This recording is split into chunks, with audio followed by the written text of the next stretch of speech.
ராஜ், நீங்கள் வருவதற்குள்ளே நான் கிளம்ப தயாராகி விட வேண்டும் என்று அவசர வேலையை கவனித்தும் கொஞ்சம் பாக்கியிருக்கிறது. இதோ வந்துவிட்டேன், உட்காருங்கள் என்று அவனை வரவேற்றாள். சில நாட்களாக ஏற்பாடு செய்து கொண்டிருந்த அந்த பங்களாவை இன்று விலைக்கு பேசி முடித்து தீர்த்து விட்டேன். தொழிற்சாலைக்கு அருகில் உள்ள அந்த பங்களாவின் மீது எனக்கு கொஞ்ச காலமாக ஒரு கண் இருந்தது என்பது உனக்கு தெரியுமே. கைகாஸ் பவனம் என்ற அந்த பழைய பெயரை உடனடியாக மாற்றி வைத்துவிட்டேன். காந்தி பவனம் என்று தமது பங்களாவுக்கு இனி பெயர் தெரியுமா? பங்களாவை சுற்றி பார்த்த அத்தைக்கு சந்தோஷமும் பெருமையும் தாளவில்லை. இன்னைக்கு வெள்ளிக்கிழமை, வார விடுமுறைக்காக தமயந்தி இங்கே நம்முடன் தங்க கிளம்பி கொண்டிருப்பாள். சீக்கிரம் போய் அழைத்துட்டு வா, அவளும் இதை பார்த்து அபிப்பிராயம் சொல்லட்டும் என்று ஒரேடியாக உத்தரவு போட்டு என்னை அனுப்பியிருக்கிறார்கள். நீ என்னவென்றால் புறப்பட இன்னும் தயாராகவில்லை.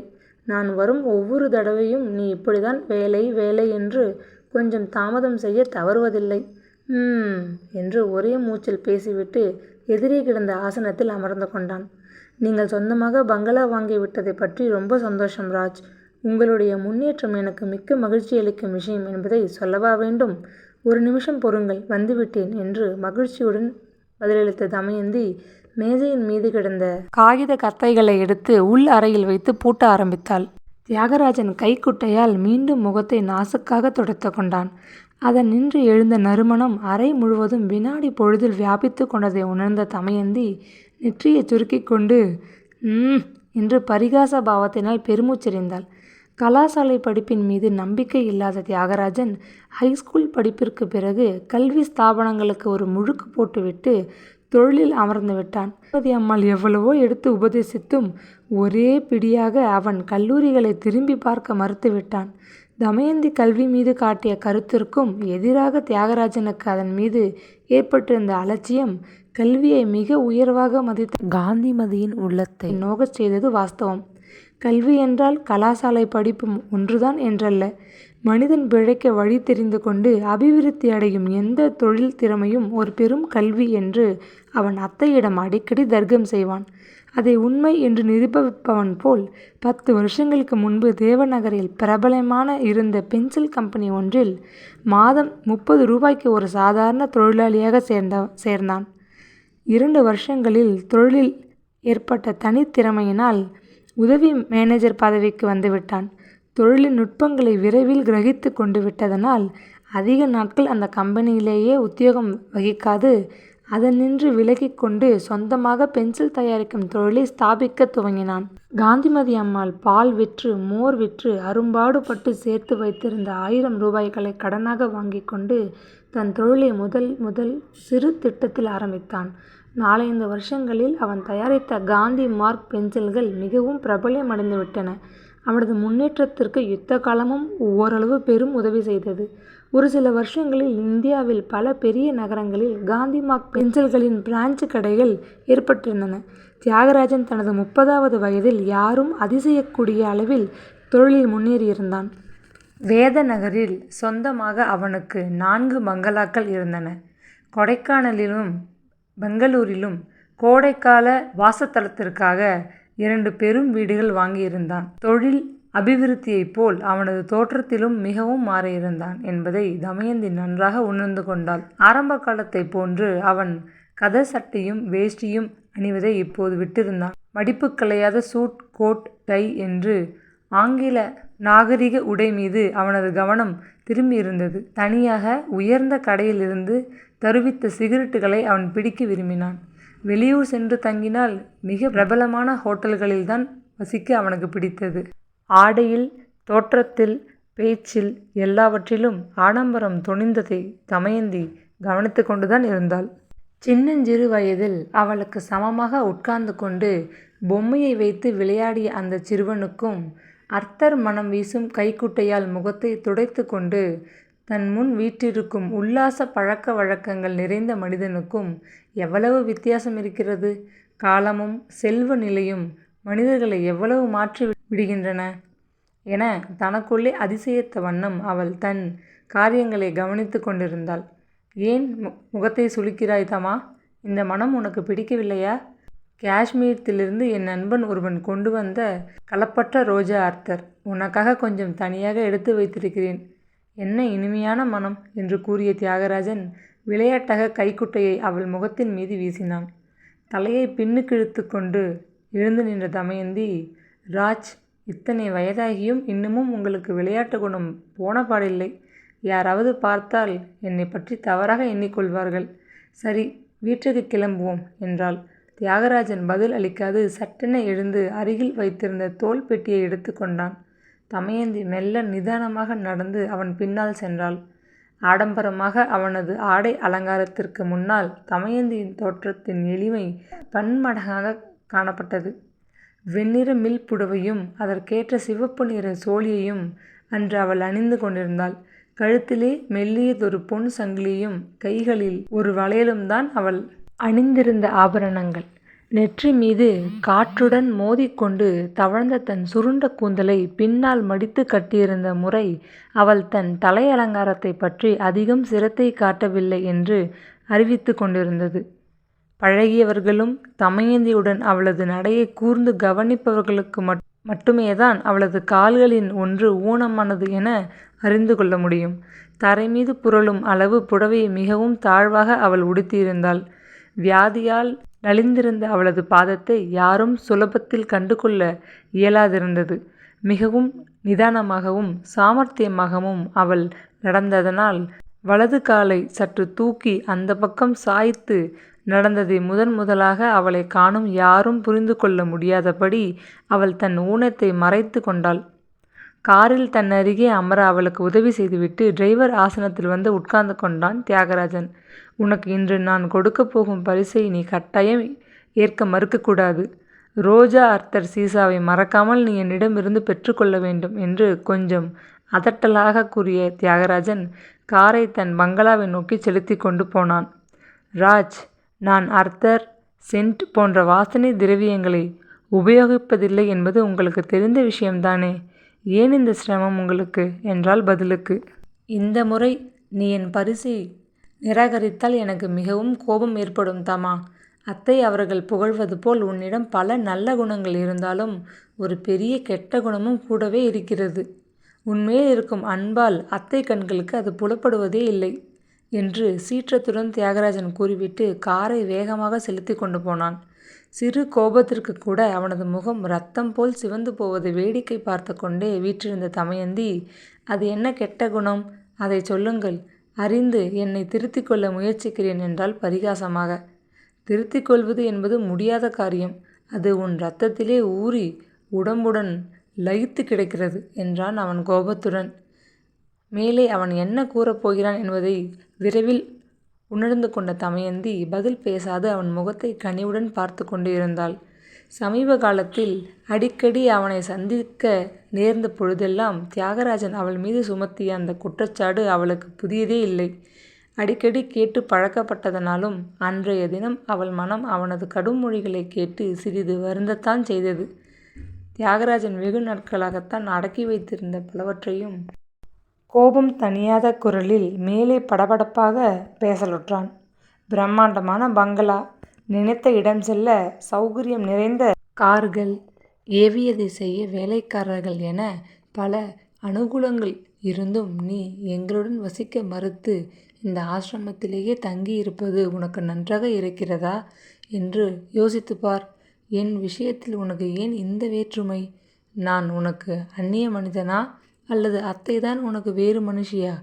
எவ்வளவோ முறைகள் வேண்டியும் 75 ரூபாய் சம்பளத்தை பெரிதாக கருதி என் வேண்டுகோளை மறுத்து நீ இங்கே கஷ்டப்பட்டு கொண்டு வசிப்பது என்னை வேண்டுமென்றே தண்டிப்பது போல் இருக்கிறது. அதைத்தான் சொல்ல வந்தேன். உண்மையை ஒப்புக்கொண்டு உதவி ஏற்றுக்கொள்ள மனமில்லாத ஒரு போலி கௌரவம் உன் வாழ்வை குலைக்கும். இந்த கெட்ட குணம் என்றுதான் போகுமோ தெரியாது என்றான். என் உடலில் ஊறிக்கிடக்கின்றது என்று சொல்லிவிட்டீர்களே, அது எங்கே இனி போகப் போகிறது ராஜ்? மீண்டும் மீண்டும் கூறியதையே இன்னும் திருப்பிச் சொல்கிறேன். உங்கள் கோபம் மிகவும் அர்த்தமற்றது என்று புரிந்து கொள்ளுங்கள். நான் இந்த ஆசிரமத்துக்கு சிறிது ஏன் மிகவும் கடமைப்பட்டிருக்கிறேன் என்பது உங்களுக்கு மறந்துவிட்டதா? கலாசாலை படிப்பிற்கு வேண்டிய பணம் அத்தையிடம் இல்லாத சமயம் எனக்கு ஆசிரமம் உபகாரச் சம்பளம் கொடுத்து உதவியதல்லவா? அதற்கு பதிலாக நான் பட்டம் பெற்று உபாத்தியாயினி ஆனதும் இந்த ஆசிரமத்திற்கு சில வருஷங்கள் குறைந்த சம்பளத்தில் உழைக்க ஒப்புக்கொண்டிருந்தேன். ஆசிரமத்துடன் ஏற்பட்ட எனது ஒப்பந்தம் முடிய இன்னும் 1.5 வருஷம் இருக்கிறது. அதுவரை என் கடமையை நான் எப்படி உதற முடியும் என்று நிதானமாக கேட்டாள். இதுதான் இப்படியென்றால் நான் கொடுக்கும் பரிசுகளையெல்லாம் ஏதாவது சாக்கு சொல்லி வேண்டாம் என்று புறக்கணித்து விடுவாய். போன மாதம் டெல்லியிலிருந்து நான் வாங்கி வந்த பட்டுச்சேலையை வேண்டாம் என்று ஏற்க மறுத்துவிட்டாய். உனக்காக ஆசையுடன் நான் செய்து வந்த முத்து நெக்லஸ் கையால் தொடக்கூட மறுத்துவிட்டாய். ஆடம்பரமான ஆடை, விலையுயர்ந்த நகை இவைகளை அணிந்து கொள்ள பிடிக்காது என்று விவாதிக்கிறாய். போலியான ஒரு கர்வம் என்பதை தவிர இதை நான் வேறு என்னவென்று எடுத்துக்கொள்வது என்று அதட்டி கேட்டான் அவன். சிறு வயதில் இருந்து தியாகராஜன் மீது ஏற்பட்டிருந்த தவிர்க்க முடியாத பாசம் சமீப வருஷங்களில் நீக்க முடியாத பெரும் நேசமாக தமயந்தின் உள்ளத்திலே மாறிவிட்டிருந்தது. தன் உயிருக்கு மேலான அவனை அவள் காதலித்தாள். எனினும் தன்மீது அத்தகைய சமமான ஒரு பாசம் அவனுக்கு ஏற்பட்டிருக்கிறதா என்பதை அறிந்து கொள்ளும் வரை அவன் அளித்த பொருட்களை ஏற்பது முறையாகாது என்பது அவளது கொள்கையாக இருந்தது. ஆகவே அவள், ராஜ், உங்களுக்கு என்ன சொன்னாலும் புரியாது. ஏன் வீண் விவாதம்? விட்டு தள்ளுங்கள் அதை என்றாள் பெருமூச்சுடன். கடைசியாக உன் மீது எனக்கு ஏற்பட்டிருக்கும் ஒரு அதிருப்தியும் கூறிவிடுகிறேன். கல்கத்தாவில் ஒரு பிரபல குஜராத்தி டாக்டர் ஒரு பெரிய நர்சிங் ஹோம் திறந்திருக்கிறார் என்று போன தடவை சந்தித்த போது சொன்னேன். அதை பற்றி கேட்ட நீ சற்றாவது சிரத்தை காட்டினாயா என்று அதிருப்தியுடன் வினவினான். சங்கோஜத்தினால் தமயந்தின் முகம் லேசாக சிவந்து போயிற்று. அதை பற்றி இப்பொழுது என்ன என்று தடுமாற்றத்துடன் வினவினாள். அதை நான் எதற்காக சொல்ல வந்தேன் தெரியுமா? அந்த டாக்டர் மிகவும் திறமை வாய்ந்த பெரிய சர்ஜனாம். இளம்பிள்ளை வாதத்தினால் ஏற்பட்ட பலவித ஊனங்களையும் ரண சிகிச்சையால் நன்றாக குணப்படுத்தி விடுகிறாராம். நானும் அத்தையும் வெகுநேரம் நேற்று அவரை பற்றி பேசி கொண்டிருந்தோம். உனக்கு காலை குணப்படுத்த ஏற்படும் வைத்திய செலவு முழுவதையும் நான் சந்தோஷத்துடன் ஏற்க முன்வந்திருக்கிறேன். நீ மறுக்காது அந்த டாக்டரிடம் ரண சிகிச்சை செய்து கொள்ள வேண்டும் என்று முடித்தான். ராஜ் என்று தமயந்தியின் தொண்டையில் நின்று எழுந்த குரல் துக்கத்தினால் தடைப்பட்டது. கண்களில் பொங்கிய நீரை சிரமத்துடன் அடக்கிக் கொண்டு, ஆபரேஷன் என்பதை பற்றி என்னிடம் ஒரு முறை பேச வேண்டாம் என்று மிகவும் வேண்டி கேட்டுக்கொள்கிறேன். என் காலில் ஏற்பட்டிருக்கும் ஊனம் உங்களுக்கு இரக்கத்தை உண்டாக்கும் அளவு அவ்வளவு பயங்கரமாகவா தெரிகிறது? என்னுடைய விதி என்னை அப்படி இருக்கும்படி சிறு வயதில் திட்டமிட்டதோ அவ்வாறேதான் என் வாழ்வு முடியும் வரை இருக்க தீர்மானித்திருக்கிறேன் என்றால் சிறிது கோபத்துடன். இதை ஒரு போலி கௌரவம் என்று சொல்லாது வேறு என்ன சொல்வது என சீரிய தியாகராஜன் காரை பங்களா வாயில் கொண்டு சென்று நிறுத்தினான். உங்களுக்கு இதை பற்றி கூறினாலும் விளங்காது ராஜ். என் வாழ்க்கையில் யாரிடமும் பேச விரும்பாத விஷயம் என் கால் ஊனம்.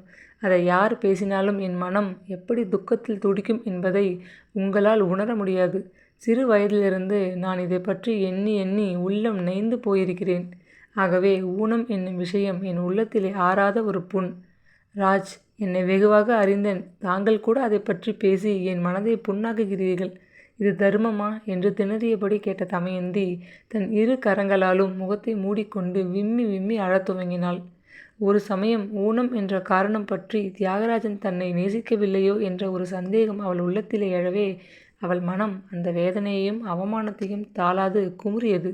அவளது கண்ணீரை கண்டு பதவதைத்து போன தியாகராஜன் பரிவுடன் அவள் அருகில் திரும்பி, தமா, நான் உன் நன்மைக்கு கூறியதை தவறாக எடுத்துக்கொண்டு வருந்துகிறாய். மன்னித்துக்கொள். நீ எங்களுடன் வந்து 2 நாளாவது இருந்து சந்தோஷப்படுகிறாயே என்று நான் பெருமிதம் அடைகிறேன். நம் புதிய பங்களாவை நீ கண்டு ஆனந்தப்பட வேண்டுமென அவசரமாக உன்னை அழைத்து வந்தேன். நீ இப்படி கண்ணீர் விட்டால் என் மனம் எவ்வளவு துன்பமடையும் தெரியுமா? இதோ பார், அத்தை கூட உள்ளிருந்து அவசரமாக வருகிறார்கள். கண்களை துடைத்துக்கொள். அவர்கள் முன் என்னை பெரும் குற்றவாளி போல் விழிக்க வைத்து விடாதே என்றான் கனிவுடன். தமயந்தி கண்ணு, வாடி அம்மா. ஏண்டாப்பா உடம்பு இளைச்சி போச்சு என்று பரிவுடன் விசாரித்த காந்திமதி அம்மாள் வேகமாக வந்து காரிலிருந்து இறங்கிய தமயந்தியை அணைத்து கொண்டாள். அந்த சம்பவத்திற்கு பிறகு நமச்சிவாயத்தின் கோபம் சுலபத்தில் தணிந்து விடவில்லை. தங்கையிடம் கூட பேச பிடிக்காதவனாய் எழுந்திருந்து வாயிற் திண்ணையில் போய் உட்கார்ந்து கொண்டவன் இரவு வெகு நேரமாகியும் சாப்பிட எழுந்து வரவே இல்லை. அமிர்தம் மிகவும் வேண்டிக் கொண்ட பிறகு தாட்சணியத்தை தட்ட முடியாதவன் போல் முகத்தை கடுத்து கொண்டு இலைக்கு முன் வந்து உட்கார்ந்து கொண்டான். அன்று இரவு போஜனத்தின் பொழுது ஒருவரும் பேசவே இல்லை. பெரியவர் என்று மதிப்பில்லாமல் வாயில் வந்தபடி அண்ணாவை பேசிவிட்டாளே, என்ன அசட்டு பெண் என்று தன் மூத்த மகளை எண்ணிய மனதிற்குள்ளே நொந்த வண்ணம் வேண்டா வெறுப்பாக தனக்களித்த கஞ்சியை 2 வாயாக பருகி முடித்தாள் அமிர்தம். மாமா கொஞ்சம் சுயநலக்காரர்தான் என்றாலும் அவர் சொல்கிறபடி செய்தால்தான் என்னவாம். ஆனாலும் விஜயாவுக்கு இத்தனை கர்வம் ஆகாது என்று தனக்குள்ளே எண்ணி வெகுண்ட மோகனா அவசர அவசரமாக சோற்றை விழுங்கினாள். முருங்கைக்காய் சாம்பாரும் கத்திரிக்காய் பொரியலும் அன்று மிகவும் நேர்த்தியாக தயாரிக்கப்பட்டிருந்தன. நமச்சிவாயத்திற்கு இருந்த மனநிலையில் அன்று விஜயாவின் சமையலை வழக்கம் போல் நாக்கை சப்பு கொட்டி கொண்டு ருசி பார்த்து திருப்தியாக சாப்பிட இயலவில்லை. படித்து விட்டோம், 2 காசு சம்பாதிக்கிறோம் என்று இந்த பெண்ணுக்கு எவ்வளவு ஆணவம்! மட்டு மரியாதை இல்லாமல் பேசிவிட்டாளே என்று நமச்சிவாயம் தனக்குள் எண்ணி ஆத்திரத்தில் கொந்தளித்து கொண்டிருந்தான். விஜயாவை பார்க்கும் பொழுதெல்லாம் ஜென்ம வைரியை பார்க்க நேரிட்டவன் போல் கோபத்துடன் உறுத்து விழித்தான். மாமாவின் சினத்தையோ தாயாரின் மனத்தாங்கலையோ விஜயா பொருட்படுத்தவே இல்லை. நாளை விடிந்தால் மறுபடியும் வேலை தேடும் வேட்டை துவங்க வேண்டுமே. சீக்கிரம் நல்ல இடத்தில் ஒரு வேலை கிடைக்காவிட்டால் அடுத்த மாதம் குடும்ப செலவுகளை எப்படி நிர்வகிக்கப் போகிறோம் என்று எண்ணி உள்ளம் வருந்தி கொண்டிருந்தாள். அவளுக்கு இருந்த கவலைகளில் அவளால் அன்று இரவு சரியாகவே சாப்பிட முடியவில்லை. சாயங்காலம் நடந்த குடும்ப பூசலினால் மன அதிர்ச்சி அடைந்து போயிருந்த தாயாரை இன்னமும் அவள் துன்பப்படுத்த விரும்பவில்லை. ஆகவே தனக்கு அன்றுடன் வேலை போய்விட்ட சங்கதியை அவள் தாயாரிடம் கூறவே இல்லை. விடிந்த பிறகு மெல்ல கூறிக்கொள்ளலாம் என்று வாளாவிருந்து விட்டாள். காலை எழுந்ததும் அவசரமாக ஸ்நானத்தை முடித்துக்கொண்டு நெற்றி மீது பட்டையாக விபூதியை தீட்டிக்கொண்டு பெரும் சிவப்பழமான தோற்றத்தில் நமச்சிவாயம் வெளியே கிளம்பி சென்று விட்டான். எங்கே போனான், எப்பொழுது வருவான் என்பதை அவன் யாரிடமும் சொல்லிக்கொண்டு புறப்படவில்லை. காலை ஆகாரத்துக்கு பிறகு மோகனா தாழ்வாரத்தில் ஒரு பாயை விரித்து கொண்டு புஸ்தகச் சுமைகளுடன் பரீட்சைக்கு படிக்க உட்கார்ந்து விட்டாள். அவளது சிந்தனை படித்து கொண்டிருந்த விஷயங்களின் மீது சிறிதும் லயிக்கவே இல்லை. புத்தகத்தின் ஒவ்வொரு பக்கத்திலும் அச்சு எழுத்துக்களுக்கு பதில் அழகியதொரு பங்களாவும் பூந்தோட்டமும் தோன்றி மறைந்த வண்ணம் இருந்தன. உள்ளே அடுப்பை ஊதி சமையலுக்கு ஆயத்தம் செய்து கொண்டிருந்த விஜயா பக்கம் திரும்பி பார்த்த அவளுக்கு தமக்கை மீது கோபம் பற்றி கொண்டு வந்தது. போலி கௌரவத்திற்காக எல்லோரையும் ஏழ்மையிலே உழவ வேண்டும் என்று நிர்பந்திக்கிறாளே, புத்தி கெட்டவள் என்று மெல்ல முணுமுணுத்துவிட்டு புத்தகத்தின் ஏடுகளை ஆத்திரத்துடன் புரட்டி கொண்டிருந்தாள். கயிற்று கட்டிலின் மீது காலை நீட்டிக்கொண்டு கிழிந்த புடவை ஒன்றை தைத்து சரிப்படுத்தி கொண்டிருந்த அமிர்தத்தின் கவனம் திடீரென சமையலறை பக்கம் சென்றது. விஜயா, இன்னும் என்னம்மா பண்ணிக்கிட்டு இருக்க? மணி 10க்கு மேல் ஆயிடுச்சே, ஆஃபீஸுக்கு நேரமாகலையா என கவலையுடன் எச்சரித்தாள். தாயாருக்கு என்ன பதில் கூறுவதென்று சற்றென மகளுக்கு விளங்கவில்லை. வேலை போய்விட்டது என்ற சங்கதியை சொல்லாமல் இனியும் ஒளித்து வைத்து பயனில்லை என்று தோன்றவே தயங்கியபடி அறையை விட்டு வெளியே வந்தாள். கட்டிலின் காலை பிடித்து கொண்டு தரையின் அருகில் வந்து உட்கார்ந்து கொண்டாள். அம்மா, நான் ஒரு சங்கதி சொல்லப் போகிறேன். பதறிப்போகாதீங்க, அப்படி தலைப்போகிற விஷயம் இல்லை, இருந்தாலும் என்று மெல்ல ஆரம்பித்தாள். என்னவோ ஏதோ என்று விஷயத்தை அறியும் முன் அமிர்தம் ஒரே பீதி வசப்பட்டு விட்டாள். அம்மா, எனக்கு நேற்றுடன் வேலை போய்விட்டது. 1 மாத சம்பளத்துடன் அந்த கம்பெனிக்காரர்கள் என்னை வீட்டுக்கு அனுப்பிவிட்டாங்கள் என்றால் துயரம் தோய்ந்த குரலில். அமிர்தத்தினால் உடனடியாக பேச முடியவில்லை. துக்கம் தொண்டையை அடைத்து கொண்டு விட்டது. கண்களில் பொங்கிய கண்ணீரை தடைப்படுத்த முடியாது தாரையாக எண்ணங்களில் வழிந்தோடியது. வேலை போய்விட்டதா? அப்படி இருந்தும் மாமாவிடம் அவ்வளவு ஆர்ப்பாட்டமாக பேசினாயே. எனக்கு தெரியும், என் பரீட்சை சமயத்தில் இந்த எழவு வீட்டில் இப்படி ஏதாவது நடந்து தொந்தரவு ஏற்படும் என்று. சீற்றத்துடன் கேட்ட மோகனா புத்தகத்தை படக்கென்று மூடி வைத்துவிட்டு நிமிர்ந்து உட்கார்ந்து கொண்டாள். வேலை போய்விட்டதென்றால் ஏன் இப்படி நீ பதட்டமடைய வேண்டும்? மோகனா, நீ வயதிலே சின்னவள் என்று நான் கட்டுப்பட்டு போகிறேன். நான் அம்மாவிடம் பேசும் சங்கதிகளில் நீ தலையிட தேவையில்லை. உன் காரியங்களை கவனித்து கொண்டு சற்று சும்மா இரு என்று தங்கையை அதட்டினாள் தமக்கை. குரோதம் பொங்கி வழிந்த கண்கள் 2ஐயும் உருட்டி விழித்த மோகனா ஆத்திரம் தாளாது உரத்த குரலில், இந்த குடும்பத்து விவகாரங்களில் அபிப்பிராயம் சொல்ல எனக்கு உரிமை உண்டு. நான் விபரம் தெரியாத பச்சை குழந்தை அல்ல. ஆனாலும் விஜயா, உனக்கு ரொம்ப கர்வம் பிடித்திருக்கிறது. ஏதோ இந்த குடும்பத்திற்கு 2 காசு சம்பாதித்து கொண்டு வந்து போடுகிறாய் என்பதற்காக நீ எங்கள் எல்லோரையும் அடக்கி ஆள முயற்சிக்கிறாய். அடிக்கடி நாங்கள் உனக்கு எவ்வளவு தூரம் கடமைப்பட்டிருக்கிறோம் என்பதை வார்த்தைகளால் சுட்டி காட்டுகிறாய். மாமாவுடைய வயது என்ன? அவர் அந்நாளில் நமக்கு செய்த உபகாரம் என்ன? அதையெல்லாம் கொஞ்சம் கூட சிந்திக்காமல் நேற்று அவரை அவ்வளவு அவமானப்படுத்தி பேசினாய். அம்மாவுக்கு மாமாவுக்கு எதிராக தவறாக உபதேசம் செய்கிறாய். உன் போலி கௌரவத்திற்காக நாங்கள் நாசமடைய வேண்டும் என்று ஆசைப்படுகிறாய். ஏது இந்த வீட்டுக்கு நீ பெரிய சர்வாதிகாரியாக இருக்கிறாயே. அப்பப்பா சகிக்கவில்லை என்று கத்தினாள். தங்கையின் கொடுமையான சொற்கள் ஒவ்வொன்றும் ஈட்டிகள் போல் பாய்ந்து விஜயாவின் மென்மையான உள்ளத்தை நோகச் செய்தது. எனினும் அவள் சிரமப்பட்டு தன் கோபத்தை அடக்கி கொண்டு, மோகனா, என்றிலிருந்து உனக்கு மாமா மீது இவ்வளவு கருணையும் நன்றியும்? நீதானா பேசுகிறாய் என்று கூட எனக்கு ஆச்சரியமாக இருக்கிறது என்றாள் ஏளனமாக. முகத்தை கோபத்துடன் சுளித்து கொண்ட மோகனா தாயின் பக்கம் திரும்பி, அம்மா, மாமா சொல்கிறபடி தான் நீ நடக்க வேண்டும். அக்காவின் உபதேசத்தை கேட்டு நாம் ஏழ்மையிலே நாசமடைய ஒருபோதும் நான் சம்மதிக்க மாட்டேன். நமது கஷ்டத்தை எடுத்துச் சொல்லி ஒரு கடிதம் போட்டு உதவி வாங்கி கொள்ள ஏற்பாடு செய்யுங்க. நான் வேணுமுன்னா கடிதம் எழுதி கொடுக்குறேன். அதை விட்டுட்டு அக்கா சொல்கிறபடி நீங்கள் பேசாமல் இருந்தீங்கன்னா நாளைக்கு விடியறதுக்குள்ளே என் பிணத்தை கோவில் தெப்பக்குளத்திலே பார்ப்பீங்க என பயமுறுத்தலுடன் முடித்தாள். சாகப்போவதாக சொல்லி என்னாலும் தாயை பயமுறுத்த முடியும் என்கிற தோரணையில் அவள் தன் சகோதரியை ஒரு முறை உறுத்து பார்த்துவிட்டு முகத்தை மறுபுறம் திருப்பி கொண்டாள். நானும் வந்து அந்த குளத்திலே விழுந்து உங்களோட கூடவே உசிரை விட்டு விடுகிறேன். எனக்கு இந்த உலகத்திலே வாழ என்ன வச்சு கிடக்கு? சின்ன வயசில் என்னை பாழங்கிணற்றில் தள்ளுறாப்புல உங்கள் அப்பாருக்கு கொண்டு வந்து கொடுத்தாங்க. கட்டினதுலேருந்து இன்னி வரை நான் என்ன சுகத்தை கண்டேன்? இன்றைக்கி அரிசி இல்லையே, நாளைக்கு உப்புக்கு என்ன பண்ணுவோம் என்று ஒவ்வொரு நாளும் தரித்திரத்திலேயே கழித்து விட்டேன். நாளைக்கு என்கிற விசாரம் இல்லாமல் அமைதியாக உட்கார்ந்து ஒரு நாள் கூட நான் சாப்பிட்டதில்லை, தூங்கினதில்லை. இனி அப்படி ஒரு நல்ல நாளும் வரப்போகுதா என்று துக்கத்துடன் திணறிய அமிர்தம் முடிவில் ஓவென்று வாய்விட்டு அழுதாள். அவளுக்கு ஒத்துப்பாடுவது போல் மோகனா புடவை தலைப்பால் முகத்தை மூடிக்கொண்டு விம்மி விம்மி அழத் துவங்கினாள். கண்களில் மல்கிய நீரை துடைத்து கொண்டு எழுந்து தாயின் அருகில் சென்ற விஜயா, அம்மா, வருத்தப்படாதீங்க. இப்படியே எல்லாம் போயிடாது. ஒரு நல்ல காலம் சீக்கிரம் வரும், கட்டாயம். மோகனா காலேஜ் படிப்பு முடிந்ததும் ஒரு நல்ல உத்தியோகத்திற்கு வந்தால் நமக்கு விடிவு காலம் வந்துவிடும் என்று சமாதானப்படுத்தினாள். விம்மி அழுது கொண்டிருந்த சகோதரியின் துயரத்தை காண அவளது பேதை உள்ளம் சகிக்கவில்லை. தாயாருக்கு ஒருவாறு ஆறுதல் கூறிவிட்டு தங்கையை அணுகி, மோகனா, ஏன் இப்படி பரீட்சை சமயத்தில் மனசை அலட்டிக் கொள்கிறாய்? அழாதே அம்மா, என் கண்ணல்லவா நீ? மாமாவை நான் வேண்டுமென்று அவமானப்படுத்தினேன். அவர் நமக்கு செய்திருக்கும் பல தீமைகளை எண்ணி வெகுண்டு அவ்வாறு பேசிவிட்டேன். நீயே யோசித்துப்பார், மாமா நமக்கு என்ன உதவிகளை செய்திருக்கிறார் என்று விளங்கும். அப்பா இறந்து போகும்பொழுது நம்மை அனாதையாக விட்டு போகவில்லை. சூரியகாந்தத்தில் ஒரு வீடும் நிலமும் வைத்துவிட்டு போனார். உலகப்போக்கு ஒன்றும் தெரியாத அம்மாவை ஏமாற்றி நிலத்தையும் வீட்டையும் விற்கச் செய்து அந்த பணத்தை இஷ்டப்படி சூறையாடினார் மாமா. வீடு வாசல் இழந்து அண்ணனையும் வீட்டை விட்டு ஓட்டிவிட்டு நாம் பிழைப்பை தேடிக்கொண்டு இந்த ஊருக்கு வந்தோம்.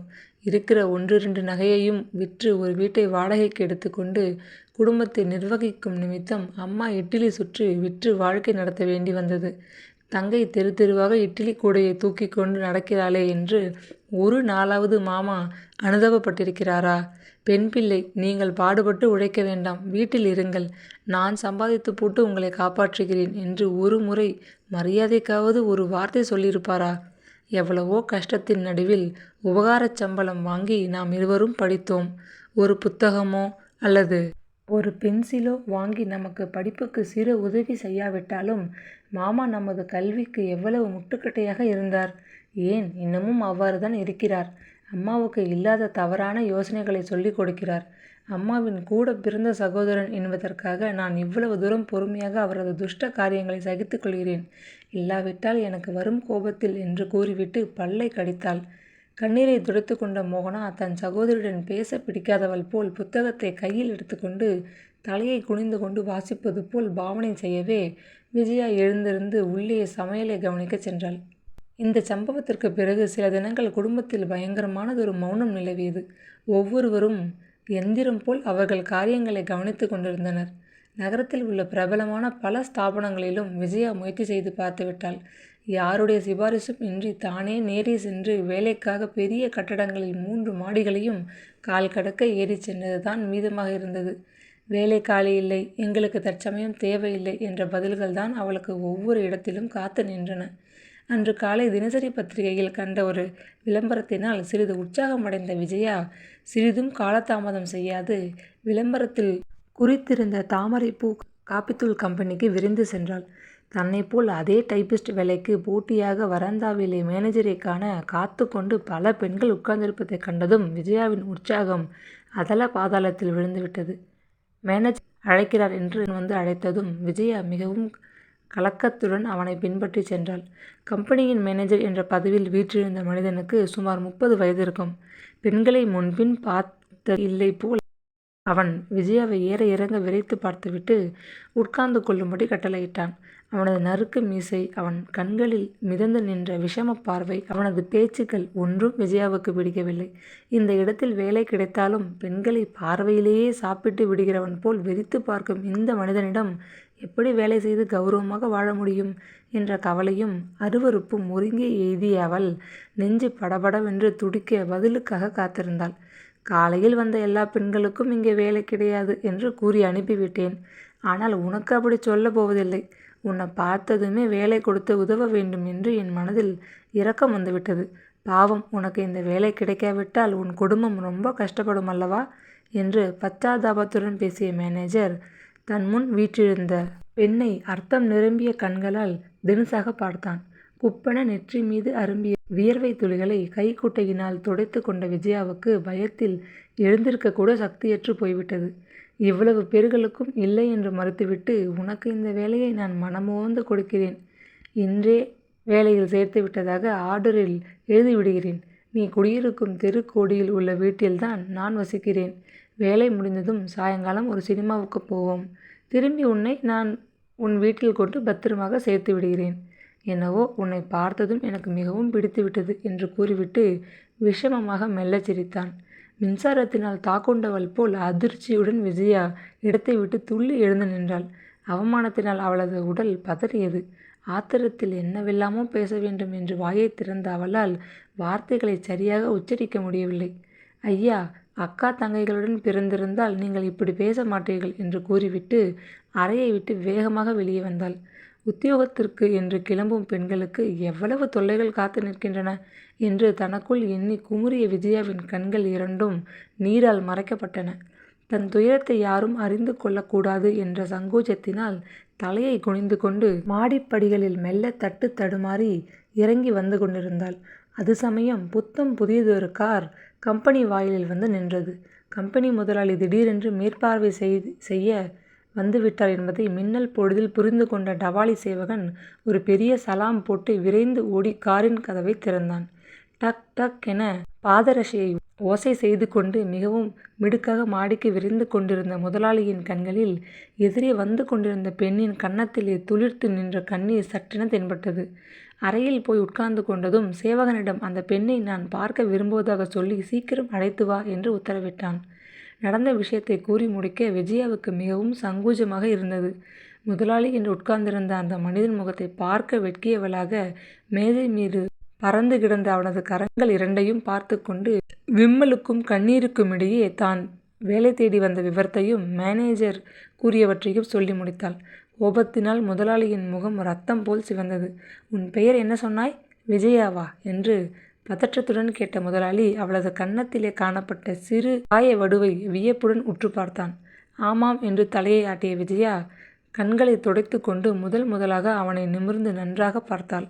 எங்கேயோ கனவிலே பார்த்தது போன்று அவனது முகம் அவளுக்கு ஒரு பிரமிப்பை உண்டாக்கியது. உன் தந்தையின் பெயர் சிவானந்தம் இல்லையா? ஆச்சரியத்துடன் கேட்டான். உங்களுக்கு எப்படி தெரியும் என்று கேட்க விஜயா வாயை திறக்கும் முன், விஜயா, உனக்கு உன் அண்ணனை தெரியவில்லை? 20 வருஷங்கள் கழித்து சந்திச்சு கொள்கிறோம். அடையாளம் கண்டு கொள்வது சிரமம்தான் என்றான் பரபரப்பாக. அண்ணா என்று வியப்புடன் கூறிய விஜயா கரங்களால் முகத்தை மூடிக்கொண்டு விசித்து அழத் துவங்கினாள்.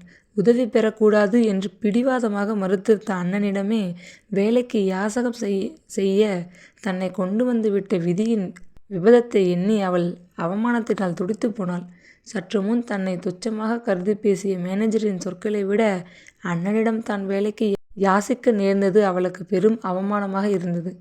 என்னத்துக்கு அழகிறாய் விஜயா என அவன் எவ்வளவோ சமாதானப்படுத்தியும் பச்சிளம் குழந்தை போல் விஜயா வெகு நேரம் விக்கி விக்கி அழுது கொண்டிருந்தாள். தியாகராஜன் புதிதாக வாங்கியிருந்த பங்களாவை சுற்றி பார்வையிட்டு விட்டு தமயந்தியும் காந்திமதியும் அப்பொழுதுதான் திரும்பி வந்தார்கள். உஸ் என ஆயாசத்துடன் பெருமூச்செறிந்து கொண்டு மின்சார விசிறிக்கு அடியில் இருந்த பெரிய சோஃபா ஒன்றில் சாய்ந்து கொண்டாள் காந்திமதி. அருகில் வந்து அமர்ந்த தமயந்தி, பெரியம்மா, ரொம்ப களைச்சி போயிட்டீங்களே, ஏதாவது கொஞ்சம் சூடாக சாப்பிட்றீங்களா என்று கனிவுடன் விசாரித்த வண்ணம் காந்திமதியின் முகத்திலே அரும்பி நின்ற வியர்வை துளிகளை தன் புடவை தலைப்பில் துடைத்து விட்டாள். முன்போல ஓடி ஆடி வேலை செய்ய உடம்புல சக்தி இப்போது குறைஞ்சு போச்சு. ஒரு வாட்டி அந்த தோட்டத்தை சுற்றி வர்றதுக்குள்ள மூச்சே போயிடும் போல எனக்கு தோணுச்சு. வயசு கொஞ்சமாக ஆகுது அம்மா. இந்த தைக்கு 52 முடிஞ்சு போகுது. என்றாள் அலுப்புடன் காந்திமதி. உங்களை பார்த்தால் யாரும் அவ்வளவு வயசுன்னு மதிக்கவே மாட்டாங்க பெரியம்மா. இன்னமும் உங்கள் தலைமுடி அதிகமாக நரைக்கக்கூட துவங்கலையே என்று ஆச்சரியத்துடன் கூறிவிட்டு தமயந்தி மிக்க உரிமையுடன் காந்திமதியின் மடி மீது தலையை சாய்த்து கொண்டு சோஃபாவில் படுத்து கொண்டாள். தம்மா, கால் நோகுதாடா கண்ணு? தோட்டத்தை அதிகம் சுற்றி பார்க்க வேணாமுன்னு அதுக்கு தான் சொன்னேன். கொஞ்சம் காலுக்கு எண்ணெய் தடவி பிடிச்சு விடட்டுமா என்று மிகவும் கவலையுடன் வினவினாள். அதெல்லாம் ஒன்றும் வேணாம் பெரியம்மா. கொஞ்சம் நோவுது. ரொம்ப நேரம் நடந்தால் கொஞ்ச நேரம் அப்படி தான் நோகும். பிறகு சரியாய்விடும் என்று கூறிவிட்டு காந்திமதியின் சிந்தனையை தன் ஊனமான கால்களினின்று வேறு விஷயங்களுக்கு திருப்பும் எண்ணத்துடன், பெரியம்மா, பங்களாவை பார்த்தீங்களா? எவ்வளவு அழகு என்று கூறினாள் தமயந்தி. ஆமாம் கண்ணு, ஒவ்வொரு பாகமும் நல்ல அழகும் அந்தமுமா அமைஞ்சிருக்கு. உனக்கு நல்லா பிடிச்சிருந்தா சரிதான். அதில் இருந்து குடுத்தனம் பண்ண போகிற எஜமானி இனி நீதானே. இந்த பங்களா வாங்கின முகூர்த்தம் சீக்கிரம் வீட்டில் கல்யாணம் நடந்து நீங்கள் 2 பேரும் குடியும் குடுத்தனமாக இருக்கணும். அவ்வளவுதான் என்று ஆசீர்வதித்தாள் அவள். சங்கோஜத்தினால் சிவந்து போன தன் முகத்தை புடவை தலைப்பில் மூடிக்கொண்ட தமயந்தியின் உள்ளம் சில நிமிஷங்கள் ஆனந்தத்தில் தவித்து கொண்டது. தோட்டத்திலே எத்தனை புஷ்ப செடிகள்! மல்லிகை வகையிலே ஒரு டஜனுக்கு மேலே பல தினசுகள் இருந்ததை கவனித்தீர்களா? இனிமேலே உங்கள் பூஜை அறையில் மல்லிகை மனம் ஆளையே தூக்கிட போகுது. பார்த்துக்குங்க என கேலியாக கூறினாள். உங்கள் 2 பேருக்கும் கல்யாணம் எப்போ ஆக போகுதுன்னு நான் துடிச்சிட்டு காத்துட்ருக்கேன். கல்யாணம் ஆன அடுத்த நிமிஷம் இந்த கொத்துச்சாவியை தூக்கி உன் கையில் ஒப்படைச்சிட்டு நிம்மதியாக காசி ராமேஸ்வரம் பார்க்க போயிடலான்னு உத்தேசம் என்றாள். அப்படி போக உங்களை இங்கே யார் விடுவாங்களாம் என்று கொஞ்சலாக கேட்ட தமயந்தி தன் 2 கரங்களையும் நீட்டி காந்திமதியின் கழுத்தை அணைத்து கொண்டாள். எங்களை விட்டு நீங்கள் போவதாக திட்டமிட்டிருந்தால் நான் கல்யாணம் செய்து கொள்ள மறுத்து விடுவேன். ஆமாம் என்று பயமுறுத்தலாக பரிகசித்த தமயந்தி புன்னகை செய்தாள். அப்படியா? எங்கே? தியாகராஜனை கட்டிக்கொள்ள மாட்டேன்னு என் மூஞ்சியை பார்த்து சொல் பார்க்கலாம் என்று விளையாட்டாக கேட்ட காந்திமதி தமயந்தியின் முகவாயை நிமிர்த்தி கேட்டாள். அப்படி நான் சொல்லிவிட்டால் என்னை கடுமையாக தண்டிச்சு விடுவீங்க போல பார்க்குறீங்களே என்று கேட்டுவிட்டு மெல்ல சிரித்த தமயந்தி வாசலில் கார் வந்து நிற்கும் ஓசையை கேட்டுவிட்டு எழுந்து உட்கார்ந்தாள். வேகமாக உள்ளே வந்த தியாகராஜன் அருகில் இருந்த ஆசனம் ஒன்றில் வந்து அமர்ந்து கொண்டான். தாயும் மகளும் ஏதோ பெரிய வாக்குவாதம் செய்து கொண்டிருந்தா போல காண்கிறதே, அதை எனக்கு சொல்லக்கூடாதா என கேலியாக கேட்டுவிட்டு தொடர்ந்தார் போல், பங்களாவை பார்த்தியாதம்மா? உங்கள் இருவருக்கும் பிடித்ததா என்று ஆவலுடன் கேட்டான். எனக்கு பிடிச்சா என்ன, பிடிக்காட்டி என்ன? தம்மாவுக்கும் உனக்கும் பிடிச்சிருந்தா சரி. இனி அதை ஆண்டு அனுபவிக்க போகிறது நீங்கள் 2 பேரும் தானே என்று கூறிவிட்டு காந்திமதி அம்மாள் எழுந்திருந்தாள்.